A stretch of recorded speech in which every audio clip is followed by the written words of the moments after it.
Les grands titres de l'actualité de ce mardi 14 mars. José Soucy, bon matin. Bon matin. On parle encore, il n'y a rien de confirmé, et tant que la Sûreté du Québec ne le confirmera pas, là, mais on parle d'une possible folie meurtrière. Là. On ne connaît pas encore les raisons qui ont causé cet accident, là, une camionnette qui a foncé sur des gens à Amqui. C'est pas loin de chez nous. On peut même dire que c'est à côté. C'est à peu près 2 heures d'ici. Plus que ça. C'est dans le secteur de Matane. Oui. Ouais. Écoute, dans le temps où on était avec le groupe de Power Corporation, c'est une station de radio à Amqui qui appartenait au groupe. Alors, je suis allé à Amqui dans le temps pour fêter les 25 ans de cette station de radio. Une belle petite municipalité, puis très dynamique. 8000 habitants environ, de mon souvenir. Très dynamique. Écoute, j'écoutais le ministre Guilbeault hier et qui disait veut pas, ça nous rappelle les événements récents de ce qui s'est passé à Laval. Absolument. C'est épouvantable lorsqu'on parle de tragédie comme ça. Là, il y a déjà l'annonce de fait que 2 personnes sont décédées. 6 personnes ont pris l'avion pour être transférées à l'hôpital d'Enfants Jésus de Québec. C'est impensable de voir que ça se passe si près de chez nous. Ouais. On voyait ça aux États-Unis, José, puis on disait, ça nous affectait, mais c'était loin. Mais là, c'est rendu que c'est à côté de chez nous. Là.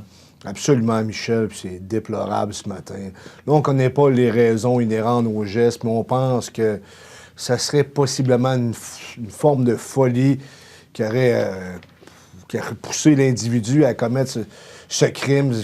C'est incroyable. Il n'y a pas grand-chose à dire ce matin concernant ça, ne serait-ce qu'on est avec les familles, puis on compatit avec ce qui est arrivé. Là. Michel, ça n'a pas de bon sens. Là. Comme tu l'as dit, c'est à côté de chez nous. Je veux dire, c'est pas loin de se rendre là à Amqui, là, de 3 heures de route, puis il était rendu.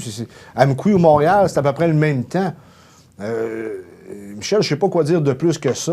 Je suis troublé ce matin. Oui, on l'est tous. Et on se joint aux familles, aux proches pour leur dire qu'on pense à eux. C'est tout ce qu'on peut faire et d'essayer de comprendre qu'est-ce qui peut inciter les gens à faire de tels actes. En tout cas, tant que la Sûreté du Québec n'a pas confirmé, là, pour l'instant, les policiers sont sur place là, pour essayer de comprendre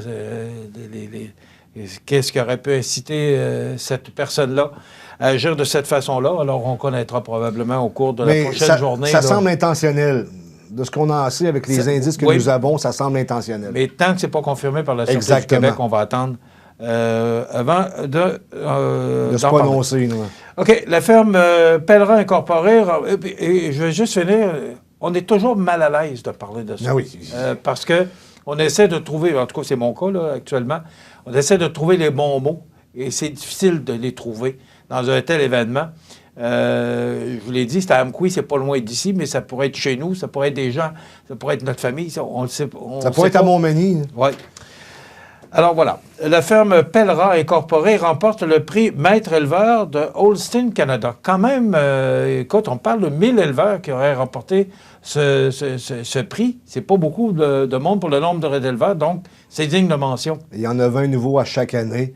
Et la ferme Pellerin de Saint-Roch-des-Aulnay a remporté le prix tant convoité par nos éleveurs de Holstein. Je ne sais pas si je le prononce bien, mais c'est vraiment une bonne nouvelle localement. Michel, que dire de plus que... Je voudrais des nouvelles de même, j'en prendrai à chaque matin. Hein? Pour démontrer qu'ici, on a un bon savoir-faire puis qu'on est fiers. Tu sais que les fermes, là, il y en a beaucoup sur la Côte-du-Sud. Et là, on a un bel exemple ce matin d'une réussite locale. Bravo à la ferme Pellerin. Vous avez tout mon respect ce matin. Félicitations aux propriétaires. Vos données médicales hébergées sur des serveurs d'Amazon, le ministre Kerr ouvert à les confier à des entreprises à l'étranger. Ah, c'est très rassurant, ça, ce matin, avec les fiascos qu'on connaît. Maintenant, qui va nous protéger lorsque ce sera des serveurs étrangers qui vont héberger nos données? Si on veut, à un moment donné, arriver, exemple, puis essayer de trouver des solutions rapides. Il va falloir qu'on passe par une tierce entreprise qui, je ne sais pas qui va s'occuper de ça, mais qui vont être à l'extérieur du pays. Et je présume que lorsque tu vas appeler là-bas, tu vas entendre quelqu'un qui parle français, mais un français d'Afrique ou de je ne sais pas trop où, et tu n'auras pas les services que tu penses que tu devrais avoir. Je veux dire, ça me rassure pas, ça, que mes données... Moi, j'ai pas voté pour ça, puis je ne veux pas que mes données se retrouvent à l'extérieur du Canada, tout simplement. Je veux dire, on l'a vu, le dernier fiasco là, avec le ClickSack puis le Phoenix. C'est des entreprises à l'extérieur du Canada qui ont géré ça par garde de fiasco. Le système de paye Phoenix du fédéral, 3 milliards. Le ClickSack, 500 millions, alors que c'était supposé coûter 25 millions. Je veux dire, moi, pas certain ce matin. Je vais être honnête avec toi, Michel. Là, je suis réellement pas certain qu'on est dans la bonne direction et que le ministère qui a ouvert la porte à une telle façon de procéder, pas sûr, mais. Écoute, je pense que plus ça va, plus c'est inquiétant de voir nos données personnelles là, qui se promènent un peu partout, là, sans savoir où elles vont. Là. Alors, que rajouter de plus? Écoute... Attends un peu, Michel, vite fait, je veux te reparler de la SAC ce matin. Je sais pas si, Jean, tu peux montrer la photo que j'ai trouvée sur les réseaux sociaux.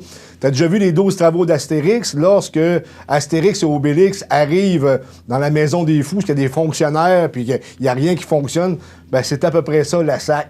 J'ai partagé ça hier sur ma page Facebook personnelle, puis j'ai eu énormément de réactions, puis tout le monde a repartagé ça, parce que l'image qu'on se fait de la SAC actuellement, c'est celle-là. Et vois-tu, là, encore pour rajouter un autre trait sur le Sunday de la saga de la SAC, à partir du 14 mars, donc aujourd'hui, la SAC indiquera sur son site web les temps d'attente moyens dans l'ensemble de ses points de service.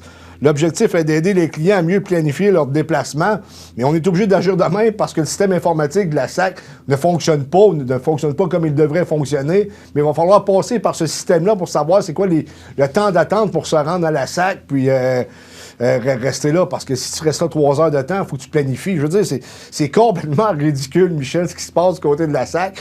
Je veux dire, ça fait République de bananes, pas à peu près, là. Écoute, le prochain sujet m'amène à dire que plus on avance dans le temps, plus tout coûte cher. Exact. OK? La SAC, on sait ce que ça coûte, les plaques d'immatriculation, le permis de conduire. Et là, on apprend ce matin dans le Journal de Québec, sous la plume de Martin Jolicoeur, que l'ère des frigos tire à sa fin à la Société pas l'assurance, la Société des alcools du Québec. Anciennement, la commission... la SAQ. Anciennement, la commission des liqueurs. La commission des liqueurs. Quand j'étais jeune, on a placé la commission des liqueurs, qui était sur le coin de la rue de la Gare. Ça veut dire qu'il y a 3000 réfrigérateurs qui vont quitter les locaux de la SAQ parce que on a décidé que ça réduirait les émissions de gaz à effet de serre. Il y a quelqu'un qui a décidé que les frigidaires à la SAQ dégageaient des gaz à effet de serre et on va perdre nos frigidaires. Donc, si vous aviez, moi, le premier, le vendredi, j'aimais ça, aller me chercher un bon vin blanc froid là, que je prenais dans le réfrigérateur, il n'y en aura plus.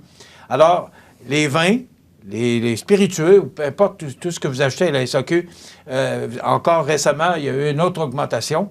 Ça coûte de plus en plus cher, mais là, faut que vous apportiez vos sacs. Faut, moi, je me souviens quand j'étais jeune, il fallait absolument mettre la bouteille de vin ou la bouteille de boisson dans un sac. Il était interdit je me souviens de sortir de la SAQ avec une bouteille. Là, tu vois les gens, ça sort de là avec les bouteilles des bras.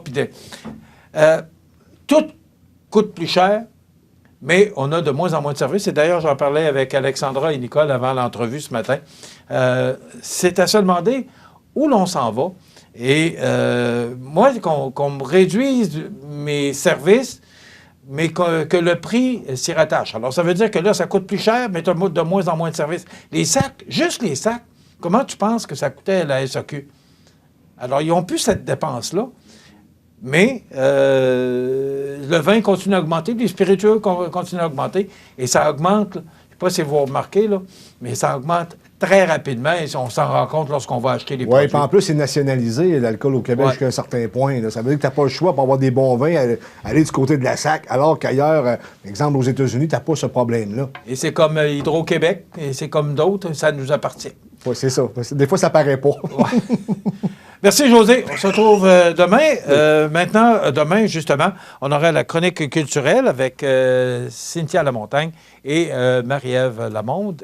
Donc, c'est ce qu'on vous propose. Il y aura l'entrevue dont, malheureusement, je n'ai pas le sujet, mais une entrevue très intéressante qu'on aura, comme toutes les entrevues d'ailleurs, à tous les jours. Alors, on vous invite à être des nôtres pour une autre émission. Je regardais à Montréal tout à l'heure, il neigeait abondamment, donc j'espère que on va être épargné. Bonne journée.